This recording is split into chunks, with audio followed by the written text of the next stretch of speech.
कि फरवी थी उनकी हम आज की समझ बैठे, कि फरवी थी उनकी हम आज की समझ बैठे।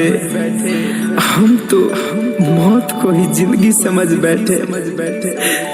अरे वक्त का मजाक था या हमारी बदनसीबी, वो वक्त का मजाक था या हमारी बदनसीबी, जो हम उनकी दो बातों को मोहब्बत समझ बैठे।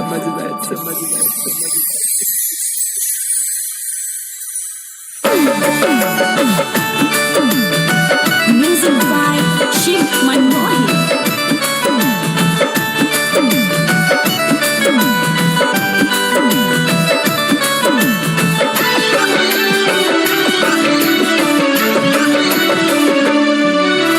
जहर पिया के जुदाई के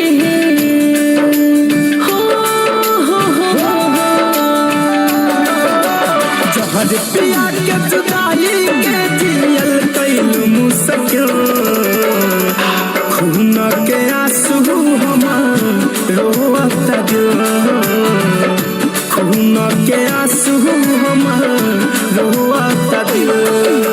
हम घुट घुट के जिहिल तुहरा तन तन को फिर, हम घुट घुट के जिहिल तहरा तन तन को फिर। खून के आंसू हमार रोता दिल है, खून के आंसू हमार रोता दिल।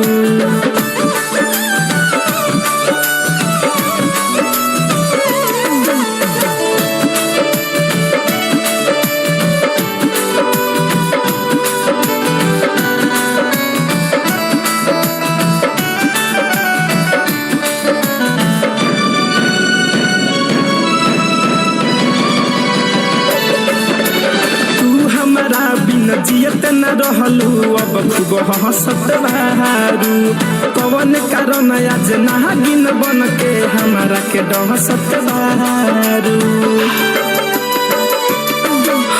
तू हमारा जियत न रहलू अब खूब हंसत बहारू, कौन कारण आज नागिन बन के हमारा के डहसत बहारू।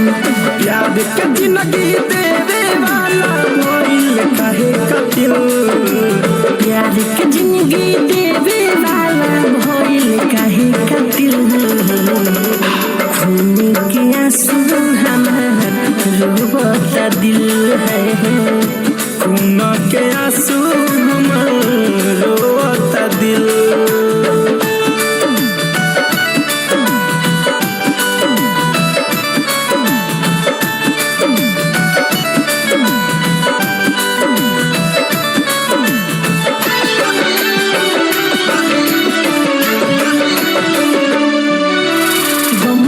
बोझा माथ पले के हमरे जैसे ढोआबू, हम जितना आज ढोआतानी तू एक दिन ढोआबू। गम के बोझा माथ पले के हमरे जैसन ढोआबू, हम जितना आज ढोआतानी तू एक दिन ढोआबू।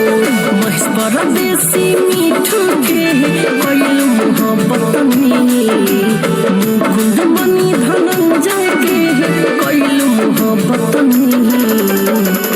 खून के आंसू हमर रोता दिल है, खून के आंसू हमार रोता दिल। हम घुट घुट के जिहिल तुहरा तन तन को फिर, हम घुट घुट के जिहिल तहरा तन तन को फिर। खून के आंसू हमार रोता दिल है, खून के आंसू हमार रोता दिल।